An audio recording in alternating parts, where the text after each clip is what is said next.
Hi there, this is IS James. Welcome to my channel Concept Speak Well. Dear friends, in this video I'm going to teach you past continuous tense and past continuous tense में मैं आपको पढ़ाऊँगा interrogative structures and इससे पहले वाले video में मैं affirmative and negative structures पढ़ा चुका हूँ past continuous tense का एंड simple past भी मैं ख़त्म कर चुका हूँ एंड present tense भी कंप्लीट हो चुका है। यदि आप चैनल पर नए हैं तो उन तमाम वीडियोस को जाकर देख लें एंड सेपरेट करके प्लेलिस्ट क्रिएट किया गया है, आप जाकर देख सकते हैं।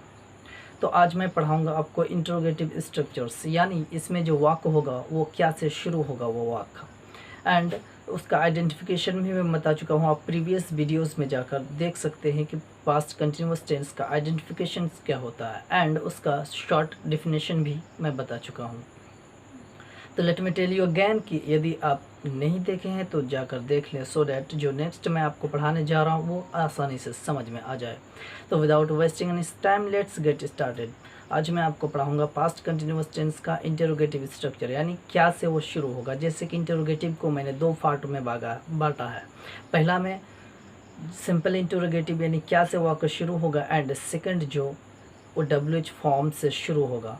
तो आज मैं इंटरोगेटिव आपको पढ़ाऊंगा पास्ट कंटिन्यूअस टेंस का, यानी पास्ट कंटिन्यूअस को पास्ट इम्परफेक्ट टेंस भी कहा जाता है एंड पास्ट प्रोग्रेसिव टेंस भी कहा जाता है। तो चलिए शुरू करते हैं। हमारा है past continuous tense, past continuous tense. इसमें अब अफर्मेटिव निगेटिव हमारा ख़त्म हो चुका है। नेक्स्ट जो बचा है हमारा इंटेरोगेटिव स्ट्रक्चर, इंटेरोगेटिव स्ट्रक्चर। तो जैसे कि इससे पहले वाले इंटेरोगेटिव स्ट्रक्चर्स, इससे पहले वाले में हम पढ़े हैं, सिंपल पास्ट में है कि शुरू में हेल्पिंग वर्ब आ जाता है, जैसे कि डिड। उसी तरह से यदि कंटिन्यूअस की बात की जाए तो प्रेजेंट कंटिन्यूअस में इज़ और एम का प्रयोग होता है as a auxiliary verb, and उसको जब हम इंटरोगेटिव में परिवर्तन करते हैं तो वो हमारा स्टार्टिंग में आ जाता है, नहीं इज़ और एम से शुरू होता है। उसी प्रकार से सिंपल पास्ट की यदि बात की जाए तो उसमें डू डज का प्रयोग होता है, एंड जब उसका इंटरोगेटिव बनाते हैं तो डू डज स्टार्टिंग में आ जाता है जब हम उसका वाक्य बनाते हैं स्ट्रक्चर्स में। तो उसी प्रकार से इसमें हम पास्ट कंटिन्यूअस में हमारा किस चीज़ का प्रयोग हो रहा था, वाज और वेयर का प्रयोग हो रहा था।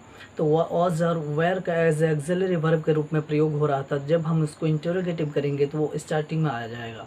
उसी प्रकार से एक्शनलेस में जिस तरह से इज आर एम का प्रयोग करते हैं, जब उसको हम इंटरोगेटिव बनाते हैं तो स्टार्टिंग में लेकर आ जाते हैं। लाइक एक एग्ज़ाम्पल मैं बताता हूँ, जैसे कि हम जब बोलते हैं कि मैं अमीर हूँ, आई एम रिच, एंड उसी को जब इंटेरोगेटिव में हम परिवर्तन करते हैं तो एम आई रिच हम बनाते हैं। तो आइए उसका स्ट्रक्चर देख लेते हैं। तो सबसे पहले वाज वेयर से शुरू होगा, तो वाज ऑब्लिक वेयर, यानी दोनों में से एक का प्रयोग होगा। एंड किसके साथ वेयर एंड किसके साथ वाज का प्रयोग होगा वो भी मैं डिफाइन कर चुका हूँ प्रीवियस वीडियो में। एंड वाज सिंगुलर सब्जेक्ट के साथ यानी एक के साथ प्रयोग होता है, एंड वेयर का प्रयोग हम प्लूरल सब्जेक्ट के साथ करते हैं यानी एक से ज़्यादा के साथ। तो वाज वेयर का हो गया एंड सब्जेक्ट, उसके बाद V4। याद रहे कि कंटिन्यूअस में अफर्मेटिव रहे, निगेटिव रहे, इंटेरोगेटिव रहे, इंटेरोगेटिव निगेटिव रहे, WH क्वेश्चन रहे या WH क्वेश्चन निगेटिव रहे, कंटिन्यूअस में V4 का प्रयोग होगा। तो was oblique were plus subject plus V4 plus object plus other word and plus question mark, यानी पंक्चुएशन भी ज़रूरी होता है सेंटेंस में। सेंटेंस में पंक्चुएशन भी बहुत ज़्यादा मायने रखता है। तो चलिए इसका एग्जांपल भी देख लेते हैं। जैसे कि क्या से शुरू होगा वाक्य, तो क्या आप लिख रहे थे।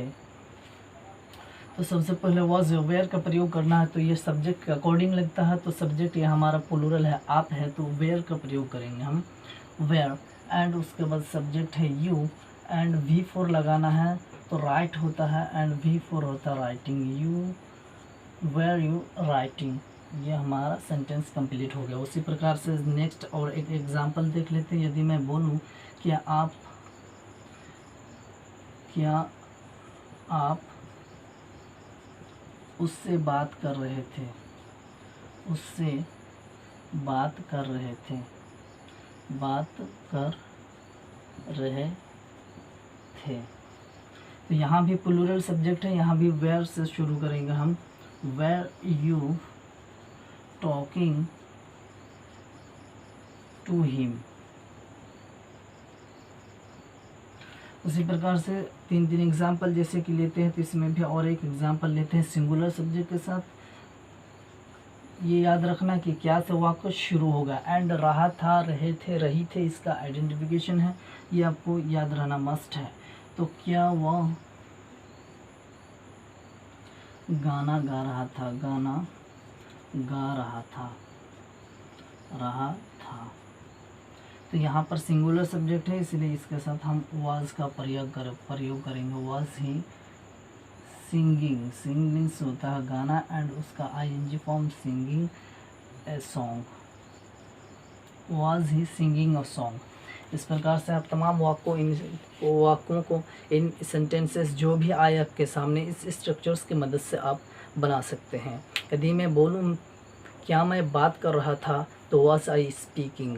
क्या वह जा रहा था, वाज ही गोइंग। क्या वह पढ़ रहा था, वाज ही रीडिंग। क्या वह सुन रहा था, वाज ही हियरिंग और लिसनिंग, है ना। क्या वह देख रहा था, वाज ही सीइंग और वॉचिंग, है ना। इस पर क्या वह हंस रही थी, तो वाज शी लाफिंग। तो इस प्रकार से जो भी हमारा वाक्य होगा उसको हम इन स्ट्रक्चर्स की मदद से बना सकते हैं, लेकिन आपको उसका आइडेंटिफिकेशन याद रहना ज़रूरी है कि आइडेंटिफिकेशन कौन सा टेंस का है एंड कौन सा स्ट्रक्चर्स इसमें लगेगा। तो पास्ट कंटिन्यूस टेंस का आइडेंटिफिकेशन रहा था, रहे थे, रही थी लगा रहेगा। एंड क्या से शुरू होगा, हर इंटेरोगेटिव सेंटेंसेस। तो चलिए हम नेक्स्ट एग्जाम्पल की तरफ बढ़ते हैं एंड स्ट्रक्चर्स की तरफ बढ़ते हैं, जो है हमारा नेक्स्ट इंटेरोगेटिव निगेटिव स्ट्रक्चर्स। यानी सेम ही है, लेकिन वो सिर्फ नकारात्मक वाक्य होगा उसमें, यानी नोट जुड़ जाएगा, जैसे कि इससे पहले मैं बता चुका हूँ। इसलिए मैं बोल रहा हूँ कि यदि आप नए हैं, नहीं पढ़े हैं, तो स्टार्टिंग से पढ़ेंगे यदि, तो आपको समझ में आसानी से आ जाएगा, कोई दिक्कत नहीं। एक टेंस समझने में शायद दिक्कत हो स्टार्टिंग में, परंतु उसके बाद यदि प्रेजेंट पढ़ चुके हैं तो पास्ट फ्यूचर समझने में दिक्कत नहीं होगा। उसी प्रकार से सब्जेक्ट वर्ब ऑब्जेक्ट काम करेगा। हो सकता है सब्जेक्ट चेंज हो जाए, वर्ब चेंज हो जाए, वोकैबुलरी चेंज हो सकता है, लेकिन उसी प्रकार से अफर्मेटिव निगेटिव इंट्रोगेटिव निगेटिव उसी प्रकार से आता रहेगा हमारा। तो चलिए अगला हम स्ट्रक्चर्स की तरफ बढ़ते हैं, जो है हमारा इंटेरोगेटिव निगेटिव स्ट्रक्चर्स। सिर्फ इसमें निगेटिव हम जोड़ देंगे, वरना हमारा सेम रहेगा स्ट्रक्चर्स, यानी सिर्फ इसमें नहीं जुड़ जाएगा। निगेटिव मीन्स होता नहीं, यानी नकारात्मक होता है निगेटिव स्ट्रक्चर। तो वाज वेयर से ही शुरू होगा, was oblique were plus subject, उसके बाद नोट लगाएंगे एंड वर्ब का fourth form and object and OW means other word and question mark. इसका इजी देख लेते हैं। क्या वह स्कूल नहीं जा रहा था, नहीं जा रहा था। तो इसमें नहीं जुड़ गया, नहीं नकारात्मक वाक्य है। तो उसी प्रकार से वह है सिंगुलर सब्जेक्ट है, इसलिए वाज हम इसके साथ लगाएंगे। सो वाज ही एंड उसके बाद नोट जुड़ा हो तो नोट लगा देंगे। एंड वी फॉर गो का होता वी फॉर गोइंग, एंड उसके बाद object to school. Was he not going to school? And next example इसी प्रकार से हम देख सकते हैं, जैसे कि क्या वह, या प्लूरल सब्जेक्ट का प्रयोग करते हैं, क्या वे लोग बाजार नहीं जा रहे थे, नहीं जा रहे थे। नेगेटिव का मतलब ही आपको सिंपल से समझ जाना है कि नहीं आएगा उसमें। सो यहाँ पर हमारा क्या है, वेयर का प्रयोग होगा, इसलिए कि वे लोग हैं एंड वे लोग का इंग्लिश दे होता है, दे प्लूरल है, यानी वे लोग हैं मतलब एक से ज़्यादा है। तो they were the not going to market and और एक एग्जाम्पल देख लेते हैं, जैसे कि तीन एग्जाम्पल मैं लेता हूँ। तो और एक एग्जांपल देख लेते हैं, जैसे कि यदि मैं बोलूं क्या सीता खाना नहीं बना रही थी, नहीं बना रही थी, तो इसका क्या बन जाएगा, was लग जाएगा, इसलिए कि Sita is a singular subject, that's why we have to use here was as a verb, auxiliary verb. So was Sita, Sita subject है, एंड उसके बाद नोट जोड़ना है तो नोट जोड़ दे, एंड खाना बनाने का होता कुक, एंड उसका ing फॉर्म होता है, वर्ब का फोर्थ फॉर्म होता है कुक का, कुकिंग होता है, cook, cooked, cooked, cooking and कुक्स होता है। सो was Sita note cooking, cooking, and क्या नहीं बना रही थी, and object food and question mark. तो ये आपको समझ में आया होगा। इस प्रकार से आप इंटेरोगेटिव जो भी वाक्य होगा यानी प्रश्नवाचक, ये याद रखना इंटेरोगेटिव में क्वेश्चन पूछा जाएगा, यानी ये क्वेश्चन ही रहेगा।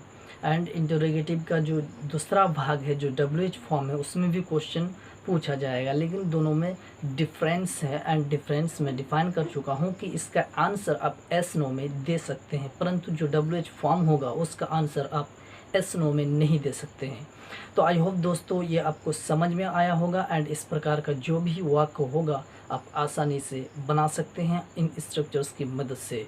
यदि मैं बोलूं क्या मैं नहीं बोल रहा था, तो क्या आप बनाएंगे, was I not speaking, क्या मैं नहीं जा रहा था, was I not going, क्या आप नहीं पढ़ रहे थे, were you not reading। इस प्रकार से आप तमाम वाक्यों को बहुत ही आसान तरीके से बना सकते हैं इन स्ट्रक्चर्स की मदद से।